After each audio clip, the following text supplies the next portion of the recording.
We are in 2 Kings chapter 14, if you want to join me there. Our series is entitled The Life and Times of Elisha, but Elisha passed away in chapter 13, so we're going to continue on in this study without him. He had a tremendous effect upon the nation, and it's sad to see what happens in both the northern and southern kingdoms after his passing. There was no longer going to be a strong spiritual leader in the nation, but God is still at work, as he always is. Appreciate your prayers for us and our trip. We went back, if you didn't hear, to see my daughter Katie and son-in-law Josh. And they were actually we met them up in Utah. What's this? Colorado. I was just driving. We were in Arizona, Nevada, Utah, Colorado, and California.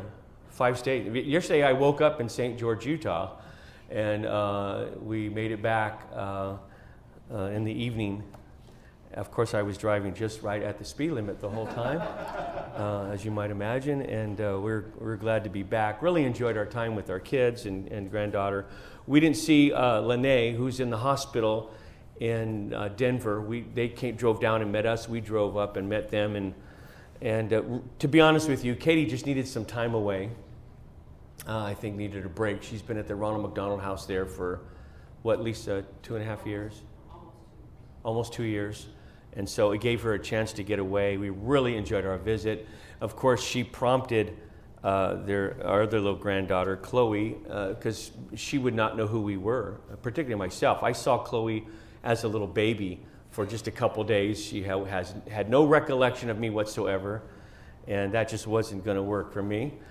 So we made the drive out to see them, and she showed them pictures of us, and they walked in the door of the place we had rented, an Airbnb place to stay with them for the couple days, and she walked in the door, and I think the first thing she said was Papa. But the first word she said, was it Nana? Who was it first? It was Nana, of course. But she did say Papa, and I thought when she said that was worth the whole drive out there, right there, just to see my granddaughter. And we had a blast with her. She is quite the character, and we had a wonderful time visiting with them. But appreciate your prayers for our sake. That's a lot of miles we were logging in during those few days, and got back yesterday evening, and enjoy being back here, back to normal routines. So, after the death of Elisha, we dealt with that from chapter 13 last week. The spiritual decline of the nation is now getting out of control, particularly in the north. So we're going to focus our attention for the rest of this study. We're going to trace the history of this biblical book, no longer through the life of Elisha and his dealings with various people in different settings. There were a lot of exciting stories, and God was able to perform many miracles through Elisha. Now we're going to trace the history of the nation in our study, focusing on the kings, and today particularly the kings of Israel. And for those of you who have that chart, and we still have some more left, at this late point in our study, is there any remote chance that any of you are here and you still never received one of these charts? Anybody not get one of these? Look like you're all covered? Good. If you look at that on the northern tribes to the north, you'll see 4 of the last 6 kings of Israel in the northern top, or the upper portion of that chart. 4 of them, if you look under the topic manner of death, you'll read 4 of the last 6 murdered by Shallum, murdered by Menahem, murdered by Pekah, murdered by Hoshea. 4 of the kings, the last 6 kings of Israel, were assassinated. By the way, if you go back at the chart and look at the far left column, you'll find out that the men that murdered these kings took their position of leadership in the nation. That, if you knew nothing else about the Bible, if you just looked at this chart and you looked at what was happening during this time, you'd realize that this was a treacherous time. There seemed to be a lack of morality and a lack of a conscience, and people were killing each other to take their office. And some of the kings that served, particularly in Israel, in the northern kingdom, their reigns were very short. They were hardly settled in office, and people were already conspiring against them to kill them, to take their lives. And so they were assassinated. And we're going to pick up that story from this point on. Let me make a distinction again. I've said it in the past. You may get confused. There are two men, two kings, one in the north and one in the south, who are both given the name Joash. And they are somewhat contemporary. And so for that reason, the Bible translators or people during their time to distinguish between these two kings from the north and the south names one of them Jehoash. But so don't get confused about that point.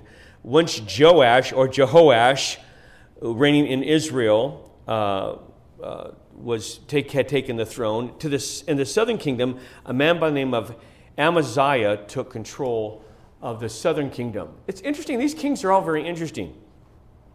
Some of them had alliances and relationships with each other, meaning the kings from the north and the south. There was a sharp division in the nation.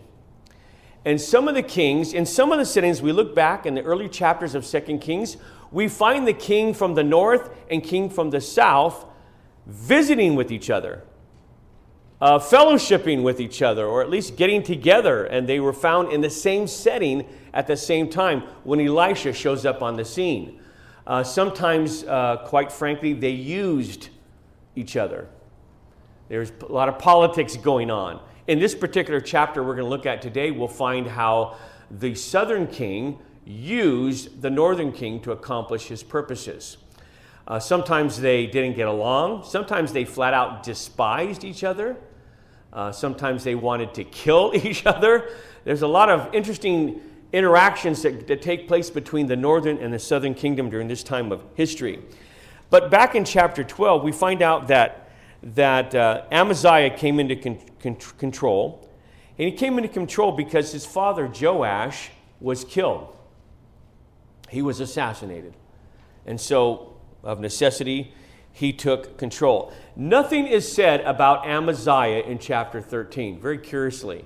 The whole chapter takes place. He assumes the throne at the end of chapter 12, and nothing at all is said. And then we get to chapter 14, and the story picks up. So when you study the books of 1st and 2nd Kings, particularly 2nd Kings, don't get confused. Often the kings are mentioned in context of who is reigning in the other kingdom. And you can get confused with all of these kings. There's always been a northern and a southern kingdom in the book of 1st and 2nd Kings. And they're often the reign of those two nations are often mentioned in the same context with each other. So having said that, let's pick up what happens to Amaziah here, beginning in chapter 1 of verse 1 of chapter 14. In the second year of Joash, son of Jehoahaz, king of Israel, that's the northern kingdom, reigned Amaziah, the son of Joash, king of Judah. So now it's showing who was reigning at the same time. He was 25 years old when he began to reign, and he reigned 29 years in Jerusalem, and his mother's name was Jehoiadan of Jerusalem. And he did that which was right in the sight of the Lord, yet not like David his father. He did according to all things as Joash his father did. You say, well, wait a minute, did he have two fathers? That first reference to David is just a forefather, not an immediate biological father. Joash was his biological father. Howbeit, verse 4 says, the high places were not taken away. As yet the people did sacrifice and burn incense in the high places. And it came to pass, as soon as the kingdom was confirmed in his hand, that he slew his servants, which had slain the king his father. But the children of the murderers he slew not, according unto that which is written in the book of the law of Moses, wherein the Lord commanded, saying, the fathers shall not be put to death for the children, nor the children be put to death for the fathers, but every man shall be put to death for his own sin. Back in the Old Testament, there was capital punishment.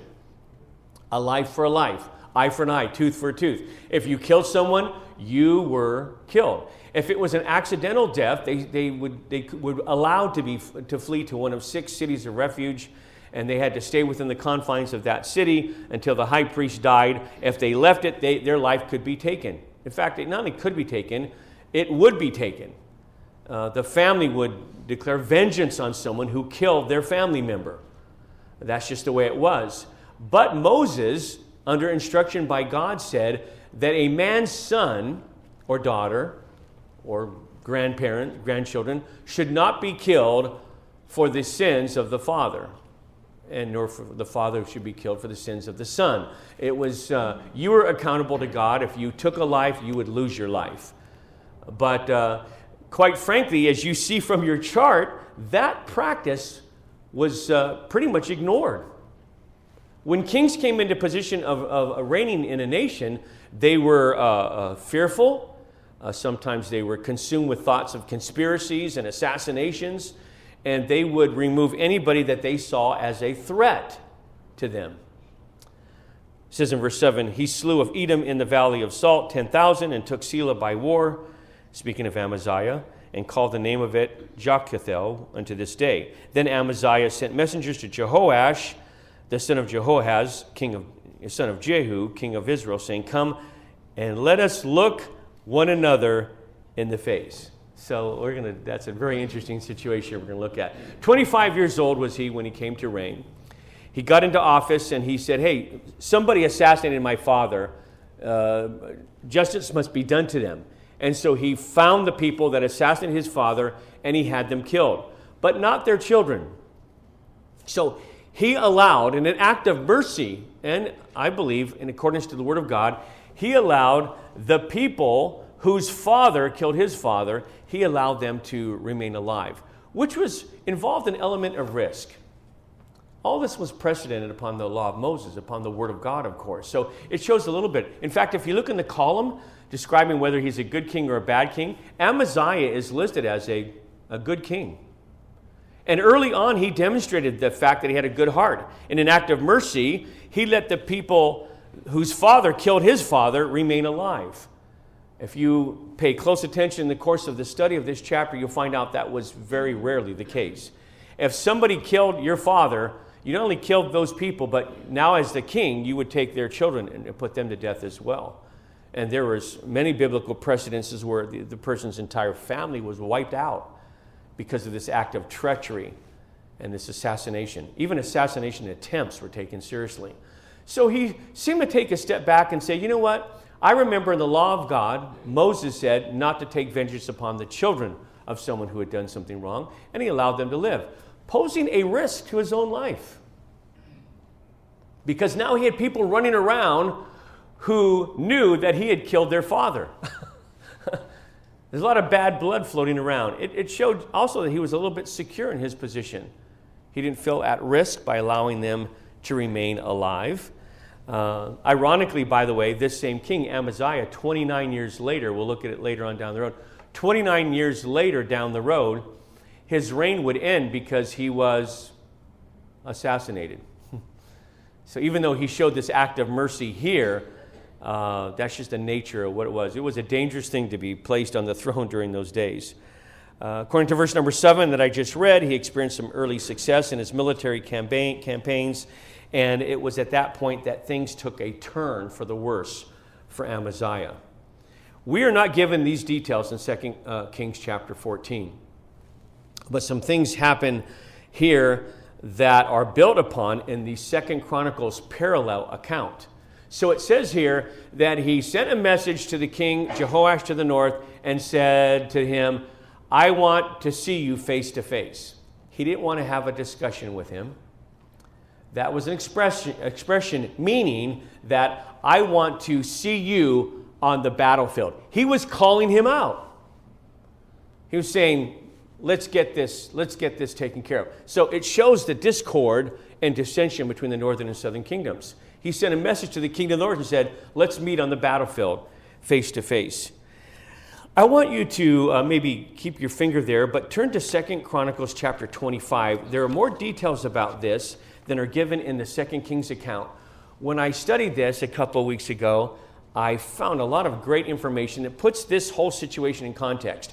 Why would a king to the south who had just assumed the throne and things seemed to be going well for him? He had some early victories. He was gaining momentum as a king. He was respected by his people. Why would he pick a fight? That's just basically what he did. Why would he pick a fight with, of all people, the king to the north? They're still part of the same nation. They're still part of those 12 tribes. There are people that are related to each other from both the northern and southern kingdom. Why would he pick a fight with him? The 2 Chronicles chapter 12 passage gives us more details that are really worth looking at today. Very, very interesting. I'm going to give you some of the highlights of what happened here. When Amaziah was planning those military campaigns, specifically, he wanted to confront the Edomites, who were a powerful nation during that time. He looked at the situation and evaluated it. The Bible even talks about this in the New Testament, that a king will consider whether he has the military might and power to attack another nation or declare war against another nation to see if he can be successful. And Amaziah determined that he did not. He says, I'm not sure with my army I can defeat the Edomites by ourselves. So these details are not found in 2 Kings, but they're found in 2 Chronicles chapter 25. So he basically approached the king to the north, and he hired mercenaries to come and fight with him, and specifically mercenaries from the tribe of Ephraim, who were known for their military might. And you might wonder what it would cost to hire people to come and fight for you. And more interestingly, I want to know, how many people did he hire? Okay, these are military men. These are trained soldiers. Okay, so he hired 100,000 what the Bible calls mighty men. Edomites must have been a formidable foe.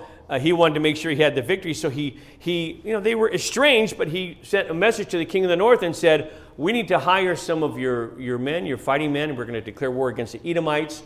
We need about 100,000 of them. And he paid 100 talents of silver.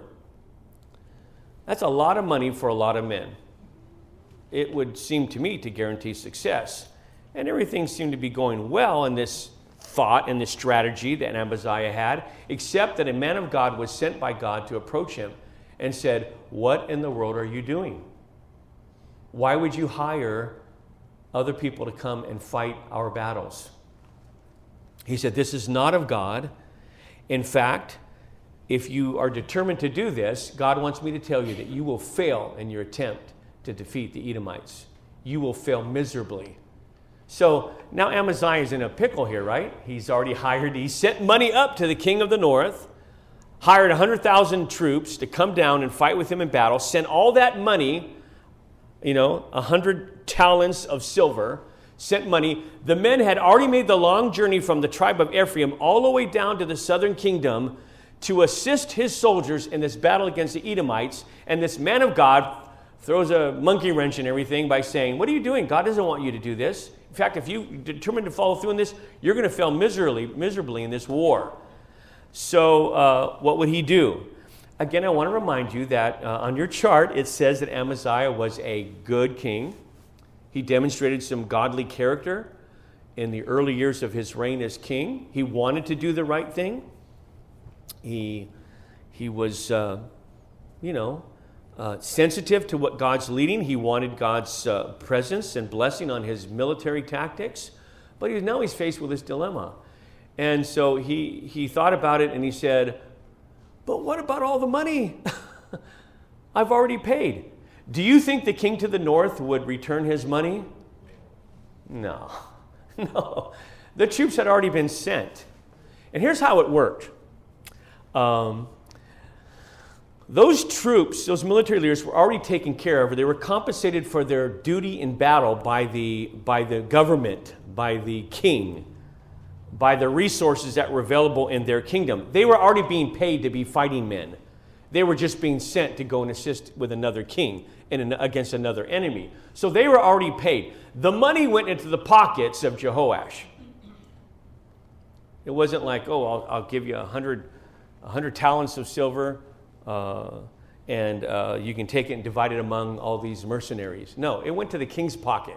These men went down to help on the command of their king, and Amaziah was like, I've already paid them. You understand? I've already paid the money. They've made the long journey. They're already here. We were, I don't know where we were. This past week is a blur, but we were somewhere. And every time we came into an area that had a Hawaiian food restaurant, that was my thing. And my wife even consented to go there herself. Well, that's probably not her favorite kind of food, but we went to a place called the Honolulu, what was it, honey? The Honolulu something or other. Honolulu Grill or something in somewhere in Utah. And it had traditional Hawaiian food. Oh my goodness. So I got the teriyaki chicken. She got Kahlua pork. And we paid for the food. We went and it's kind of a fast casual place. We sat down, and they brought our food out to us. I cannot believe we could have easily split one of those meals and probably had more than enough to eat. And we're on the road, and I'm not too ashamed to say that I finished mine off just fine. I just devoured my food. It was so good. Probably ate more than I should have, but it was delicious. My wife, Kahlua pork, I don't even think she got half of it down. And we're used to bringing food home, and I'll almost always enjoy leftovers like that. But we're on the road. We're in Utah, and we're driving back to California. So I just have a thing. Maybe it's the way I was raised. I just don't like to waste food. I have a very difficult time wasting food. I grew up in a family of 10 kids. We never wasted anything. And I used to go to I used to go to all-you-can-eat restaurants. Remember in the day before COVID, all-you-can-eat restaurants, and my kids would get food. Then they decided they didn't want it or were too full, and I just couldn't. I couldn't see wasting that food. And my wife would always say to me, "Honey, what are you doing? You're eating things that you wouldn't choose for yourself, and you're already full. Why are you eating all of their food before we leave the restaurant?" And I just can't waste food. I don't like to waste food. So we took that meal in a styrofoam container, and we brought it. I put it in the ice chest with very little ice. No ice, actually. A couple ice packs with the ice. We stuck it in the top of that. We drove all day, went to the hotel. I stuck it in the little refrigerator in the hotel room overnight. It wasn't cold enough. It really wasn't a very cold refrigerator. And this is pork. This is Kahlua pork. It's probably something you need to be careful about. But you know me, I don't want to waste food. So then the next morning, they had a continental breakfast, if you want to call it that. They had a little food for us. So we ate, I'd taken advantage. Everything free, I'm all into that. We went and had, I think they were eggs. I don't know if they were real eggs. They looked like eggs and sausage, and had a few things to eat. And so I still had we got back to the room before we left, and I still had that container with that rice and that Kahlua pork. And I said, "Well, honey, should we bring this?" And I said, just stick it in the ice chest again. This time we had some real legitimate ice. We stuck it back in there. I don't know how many days, 2 days we had that, 2 days. And I got back last night, and I said, I'm getting hungry again. And I said, now here's my philosophy about that. This may help you. By the way, I'm a health science major, for some of you who don't know that. I think if you microwave something long enough, it'll kill any bacteria. So you got to wait for it to cool down after you microwave it for 20 minutes. But I put on extra 30 seconds or a minute, and I microwaved that and brought it out last night. It was delicious. It was absolutely delicious. And I had many opportunities along the way to get rid of that food, but I just don't like to waste food. It's in my makeup. It's in my nature. So I can understand here Amaziah's frustration. That's a lot, 100 talents of silver. He gives it to the king to the north.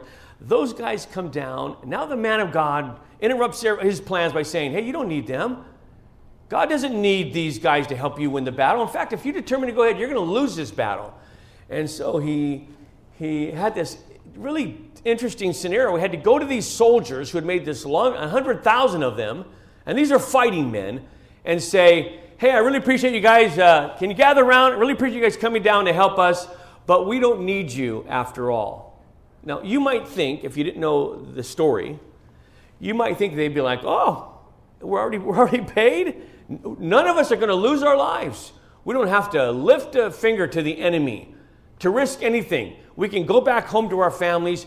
You might think there'd be a lot of motivations for them to be happy about that situation. However, they were anything but. Tell me why. Why were these mercenaries, when they were told they can go back home, the king had already been paid, they're there by order of their king to the north, why were they angry or upset when they were told by Amaziah that they could go back home? They were not needed after all. Somebody tell me. Benita? Exactly. See, they got their compensation by defeating these enemies and plundering and stealing anything that they could carry back to their homes in Samaria, wherever they were in the north, in the tribe of Ephraim. So their motivation for going, the money, the 100 talents of silver, did not go to them. It went to the king. So their compensation would be, when we defeat these enemies, we can steal anything that they have. And that's how soldiers made their living during that time. Plunder, as Benita said. So when they were told they can go back home, they were less than happy about that. In fact, if you read on in this chapter in 2 Chronicles, you'll find out that when they were told that, they left, but these are hardened military men, and when they were making their way back up north to Ephraim, they plundered little settlements and areas down in the southern kingdom. They justified their actions towards the very people that hired them through their king to come help. They went and they destroyed any small settlements and groups of people that happened to be in their path. And they killed people, innocent people. They took their possessions. They disrespected Amaziah and the southern tribes, and went back on their way back home. And they probably justified what they were doing because their compensation was going to be the plunder that they got from the Edomites, and they never got a chance to fight against the Edomites. Well, as you can imagine, this didn't go well with Amaziah. Oh no, this didn't go well at all. If you look in 2 Chronicles 25, verse number 10, it says, Then Amaziah separated them, to wit, the army that was with him, to come to Ephraim, to go home again. Wherefore their anger was greatly kindled against Judah, and they returned home in great anger. And Amaziah strengthened himself and led forth his people, went to the valley of Salt, smote the children of Seir, 10,000. So he won that victory without them. The other 10,000 left alive to the children of Israel, carried away captive, and brought them to the top of the rock, cast them down on the top of the rock, and they were all broken in pieces. But the soldiers, verse 13, of the army which Amaziah sent back, that they should not go with him to battle, fell upon the cities of Judah, from Samaria even to Beth Horon, and smote 3,000 of them, and took much spoil. And that's what caused this problem between the northern and southern kingdom's kings. That's when Amaziah said, hey, I want to meet you face to face. It wasn't like he was just arrogant and just looking, some people are like that. They just look, go ahead, knock the chip off on my shoulder. He said, that's when he got mad, because they killed 3,000 people.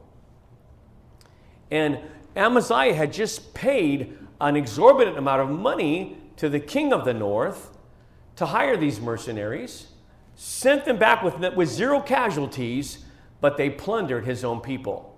You don't get that account. It says in the very next verse, it talks about him wanting to, hey, come on, I want to see you face to face. That's where that story picks up. And I want you to understand that context before you understand the battle. And there was something deeper going on here than just his anger over losing all that money and then having those mercenaries attack his own people. There was something deeper going on here. There was a greater spiritual purpose in what was happening here that we'll pick up next week. God is always in control of things. And there are things going on behind the scenes that we have no idea about. And we question God, and sometimes we get frustrated with God. And there are things going on there that we don't often see initially, and sometimes may not see at all. But there's a deeper spiritual purpose, because when the Bible says that Amaziah took the control, he did that which was right in the sight of the Lord, but not like David his father. What was his problem? He left those groves. He left those places of worship for the nation. Idolatry was still rampant in the land, and he did nothing to stop it. And then he grew arrogant, and God was going to humble him. Not that the king to the north, Jehoash, was such a great guy by any means, but God was going to humble Amaziah. He would be allowed to live, but the circumstances by which these events would play out would ultimately result in his own death, because his people, in the early years, looked at this great king. His people lost confidence in him. And next week we're going to see why. It's a tremendous lesson in leadership. And ultimately, all problems are spiritual problems. Lord, we thank you for our time today.